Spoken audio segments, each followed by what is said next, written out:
नमस्कार साथियों। मेरी लास्ट वीडियो जो थी उस पे बहुत गहमा-गहमी हुई है। नियोजित शिक्षक साथी नाराज़ भी हुए और मैं भी थोड़ा सा एग्रेशन में बोल गया था, इसके लिए खेद भी है मुझे। लेकिन कुछ चीज़ें हकीकत है और आज मैं भर दिन अपने रूम से नहीं निकला हूँ, केवल फ़ोन पे बातें करता रहा। कई ज़िलों में फ़ोन किया हूँ। गया ज़िला में फ़ोन किया, मुज़फ़्फ़रपुर में फ़ोन किया, नालंदा में बात हुई, किशनगंज के साथी से बात हुई, सुपौल के साथी से बात हुई। जो अभी की स्थिति क्या है, मैंने कहा पिछली वीडियो में कि अगर 2-3 चीज़ें मैंने अब पहले बता दूं कि मैं बात करूंगा। अभी जो फॉर्म भरा जा रहा है स्थानांतरण के लिए, उसमें कुछ टेक्निकल चीज़ें हैं, उस पर भी बात करेंगे। एक मैसेज वायरल हो रहा है, उस पर भी बात करेंगे। साथ ही जब मैंने फ़ोन किया ये जानने के लिए कि वहाँ पे नियोजित शिक्षक कैसे पढ़ा रहे हैं, उन लोग का कहना था कि आ रहे हैं, अटेंडेंस बना रहे हैं, 1-आध घंटा रुकते हैं, चले जाते हैं, फिर शाम को आ जाते हैं अटेंडेंस बनाने के लिए। कुछ लोगों ने तो दूसरा मोबाइल रखा हुआ है। अभी की जो स्थिति है ये कह रहा हूँ, आज की बातें कर रहा हूँ, मैं सबकी बातें नहीं कर रहा हूँ, लेकिन हैं ऐसे लोग। और नियोजित शिक्षकों में भी अच्छे लोग हैं, लेकिन मास जो बातें होती है, जो नियम आता है, वो मास के लिए आता है।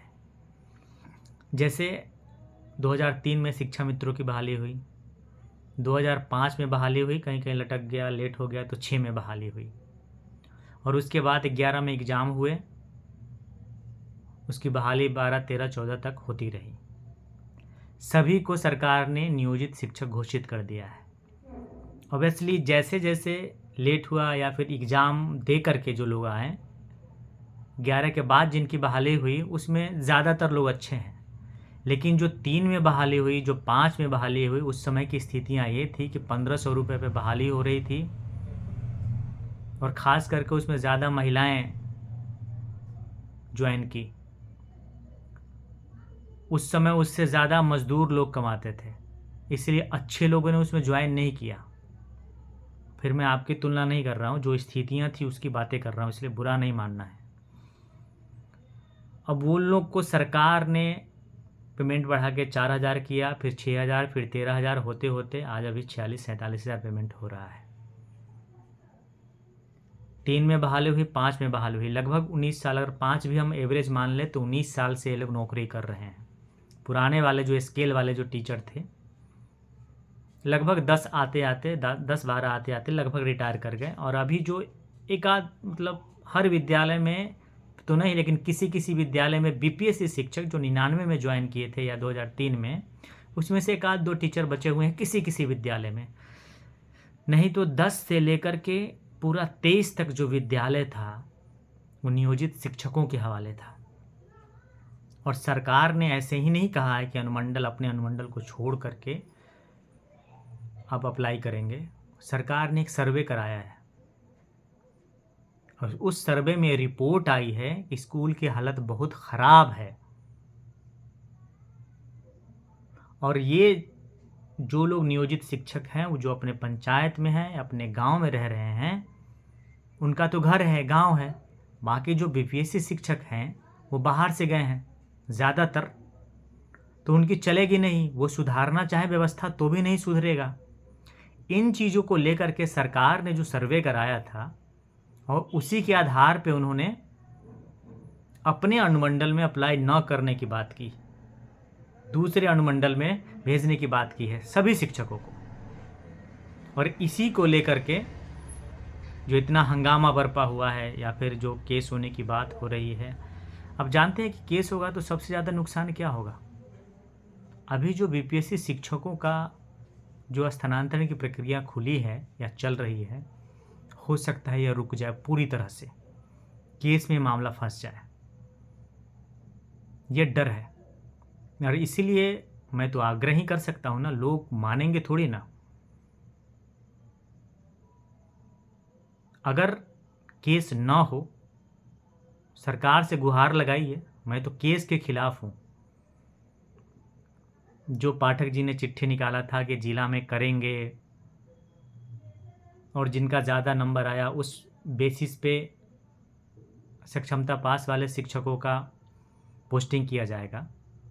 ऐसी स्थिति में जो उस लेटर की आप बात कर रहे हैं, उस लेटर को लेकर के हम जाएंगे कोर्ट में, या फिर जो सुप्रीम कोर्ट का वर्डिक्ट कल परसों भी अखबार में आया कि जब प्रक्रिया शुरू हो जाती है तो बीच में नियमावली नहीं बदले जाते हैं।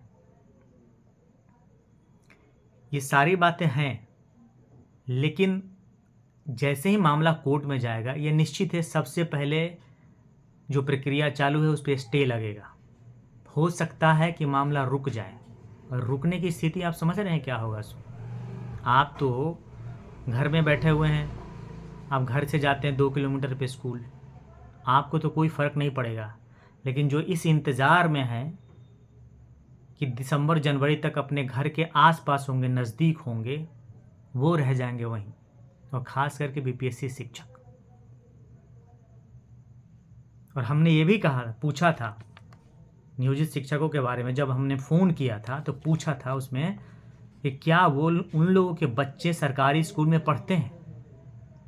कहीं से एक भी रिपोर्ट नहीं आई है कि जो शिक्षक नियोजित शिक्षक पढ़ा रहे हैं उनके बच्चे सरकारी स्कूल में पढ़ते हैं। नहीं पढ़ते हैं आपके बच्चे। और हमें स्वीकार करने में कोई हर्ज नहीं होना चाहिए कि पिछले 12 से 15 सालों में सरकारी स्कूलों का डीवैल्यूएशन हुआ है, स्तर गिरा है। किनके कारण गिरा है, कौन जिम्मेवार है? उसका एक हिस्सा शिक्षक तो ज़रूर है। क्या आप अपनी अंतरात्मा से पूछेंगे, मैं नियोजित शिक्षक भाइयों से कहना चाह रहा हूँ कि जब से आपने शिक्षक का पोस्ट ज्वाइन किया है, 80% लोगों ने कोई भी नई किताबें नहीं पढ़ी होंगी, नहीं पढ़ी होगी। मैं कहता हूँ कुछ कुछ लोग हैं जिनको पढ़ने का शौक़ होगा, 1-2 किताब 5 किताब पढ़ लिए होंगे पिछले 10-12 सालों में, नहीं पढ़ी होगी। तो एक सोचने का जो तरीका है, नई चीज़ें हैं, वो नहीं बदलती है। आप वही पुराने चीज़ें ले करके आए हैं, अभी तक है आपके पास, और उसी तरीके से स्कूल को हैंडल करेंगे भी। और आप अपनी ज़बरदस्ती चलाएंगे क्योंकि आप लोकल हैं वहाँ पे। बीपीएससी शिक्षकों की कुछ चलेगी नहीं। इन्हीं सब कारणों से सरकार ने अनुमंडल के बाहर अप्लाई करने के लिए कहा, या 10 अनुमंडल चुनने के लिए कहा था। जब मैं 30 तारीख को शिक्षा विभाग गया था तो उस दिन आपसे कहा था, मैंने पिछली अपनी वीडियो में कहा था कि सरकार वहाँ पे चर्चा चल रही है कि अनुमंडल को हटा करके ब्लॉक रखा जाए। लेकिन यही मामला अटक गया कि जैसे ही ब्लॉक होगा, फिर जो लोग लोकल रहेंगे वो विद्यालय को सुधरने नहीं देंगे, बदलने नहीं देंगे वहाँ की परिस्थितियों को। और आप लोगों ने क्या मैसेज किया है अनाप शनाप, वो सब मैंने देखा है। उन सब चीज़ों पे मैं जाना नहीं चाहता हूँ, लेकिन हमें एक्सेप्ट करना चाहिए। आखिर जो एजुकेशन की जो बदतर स्थितियाँ हुई बिहार में, इसका जिम्मेवार आप किसे ठहराएंगे? मैं एक हद तक सरकार को भी ठहराता हूँ, क्योंकि जो पंचायत शिक्षक थे, जिनकी बहाली 3 में हुई, जिनकी बहाली 5 में हुई, उन्हें परमानेंट नहीं करना चाहिए था। क्योंकि ये जो बच्चे का जो जड़ और बेस मजबूत करने का जो टाइम होता है प्राइमरी स्कूल में, मिडिल स्कूल में, उसी बच्चे को वो लोग पढ़ाने वाले थे, और कंटिन्यू उनको कर दिया गया 60 सालों तक। 11 महीनों के लिए बहाल हुए थे। ये सरकार से गलती हुई है। अगर आपको सरकार ने परमानेंट कर दिया तो उस लायक बना लेना चाहिए था, थोड़ा सा पढ़ना चाहिए था, थोड़ा सा अपने आप में सुधार लाना चाहिए था, लेकिन वो नहीं किए। जैसे जैसे पेमेंट बढ़ता गया, बहुत सारे गांव के शिक्षक शहर की तरफ रुख करते गए, शिफ्ट कर गए शहर में। टाउन से आते हैं, गांव में पढ़ाते हैं, 30-30 किलोमीटर बाइक चला करके गांव में पढ़ाने आते हैं।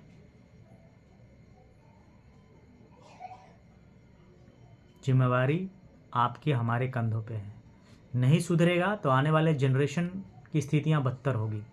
सरकार ने जो अपना फर्ड शुरू किया है, एक सोच बनाया है कि बेहतर करेंगे चीज़ों को, उसमें हमें सहयोग करने की ज़रूरत है। और क्या होगा, अनुमंडल के बाहर ही रखेगा तो क्या हो जाएगा? जो इतना उत्पात मचा रखे हैं लोग, घर में ही रहना चाहते हैं, घर से ही आएंगे जाएंगे। आप नियमावली का हवाला देते हैं, नियमावली बार बार बदला गया है। जब उस नियमावली को बदला गया जिसको आप नहीं मान रहे हैं कि नहीं मानेंगे, तो सरकार अगर कह दें कि आप 11 महीने नियोजित शिक्षक ही रहेंगे, आपको राजकर्मी का दर्जा नहीं देंगे, तब क्या होगा? क्योंकि मैं जानता हूँ सरकार ऐसा नहीं करेगी। सरकार आपसे सिंपैथी रखती है।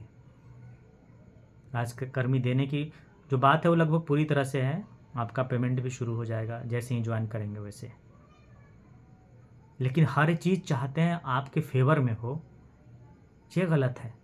थोड़ा सा हमें भी अफर्ट करने की ज़रूरत है, थोड़ा सा दुख तकलीफ़ उठाने की ज़रूरत है अगर कुछ बेहतर हो रहा है तो। नहीं तो बच्चे जिनकी बदतर स्थिति है गांव में, जिनके पास पैसे नहीं हैं, वही लोग सरकारी स्कूल में अभी अपने बच्चे को भेज रहे हैं। नहीं तो वो लोग भी, उनके पास भी अगर पैसे आ जाएं तो वो भी अपने बच्चे को प्राइवेट स्कूल में पढ़ाएंगे। और स्कूलों का ये हाल करने के लिए कौन जिम्मेवार है, बार बार हमें कहने की ज़रूरत नहीं है। इस पर सोचने की ज़रूरत है, पता करने की ज़रूरत है, चर्चा करने की ज़रूरत है। सर्वे करा लीजिए, रिसर्च कर लीजिए। और ये ज़्यादा दिन का नहीं है, पिछले 15 सालों में स्कूल बिगड़ा है, ख़राब हुआ है। खैर साथियों, 2-3 चीज़ें जो मैसेज अभी एक वायरल हो रहा है, शायद आप लोगों ने भी देखा होगा, एक मैसेज वायरल कर दिया गया है। ये सरासर उन्हीं का हथकंडा है कि 14-15 तक जो फॉर्म भरा जाएगा सरकार उसकी समीक्षा करेगी, और ज़्यादा फॉर्म नहीं भरे जाएंगे स्थानांतरण के लिए तो हो सकता है कि अनुमंडल की जगह प्रखंड पर ले आ जाएगा। ये सरासर झूठ है। ये वायरल इसीलिए क्या किया गया है कि आप लोग फॉर्म ना भरें, और सरकार को कोई फ़र्क नहीं पड़ेगा। कोर्ट जाएंगे तभी कुछ मामला होगा, ऐसे कोई फ़र्क नहीं पड़ने वाला सरकार को। मैं अभी कह रहा हूँ, और मैं कुछ भी कहता हूँ बड़ी जिम्मेवारी के साथ कहता हूँ। नहीं तो उस दिन जो 23 तारीख को मैं गया था और जो चर्चा चल रही थी, उसी दिन हो जाता कि प्रखंड, अपने प्रखंड को छोड़ करके अदर 10 प्रखंड में सारे पुरुष शिक्षक अप्लाई करेंगे। ये फैसला उसी दिन हो जाता, लेकिन नहीं फैसला हो पाया। 2 तारीख को फिर लेट हो रहा था, इसलिए आनन फानन में अनुमंडल को ही फाइनल किया गया। तो कोर्ट जाने के बाद ही कुछ होगा। और मैं तो आग्रह करूँगा कि जो जैसे चीज़ें हो रही हैं वैसे होने दीजिए, फिर 5 साल के बाद ट्रांसफ़र होगा। थोड़ी सी तकलीफ़ उठाइए, अगर स्कूल बेहतर होता है तो स्कूल को बेहतर होने दीजिए। खगड़िया से एक साथी ने फ़ोन किया था, महिला शिक्षिका हैं, वो सदर प्रखंड खगड़िया भरना चाह रही थी, उसका ऑप्शन नहीं खुल रहा है। जैसा कि मैंने कल भी बताया था, अपने पिछले वीडियो में भी बताया था कि दिल्ली से कुछ टीचर आए हैं जो बिहार में ज्वाइन किए हैं, दिल्ली के स्टेट का ऑप्शन नहीं आ रहा है। कुछ साथी जो हैंडीकैप्ड है EWS के हैं और वो जनरल में ज्वाइन कर लिए थे, अब वो EWS में या हैंडीकैप्ड में अप्लाई करना चाह रहे हैं, तो वो सब नहीं हो रहा है। तो ये छोटी छोटी शिक्षा कोर्स जो ऐप बना है उसका भी टेक्निकल फॉल्ट है। सरकार ने कहा है, शिक्षा विभाग ने कहा है कि जब तक अप्लाई का डेट है तब तक आप उन चीज़ों को सुधार सकते हैं। तो आप बीच बीच में उन चीज़ों को देखते रहेंगे, क्या पता हो सकता है कि अपडेट हो, ऑप्शन आ जाए।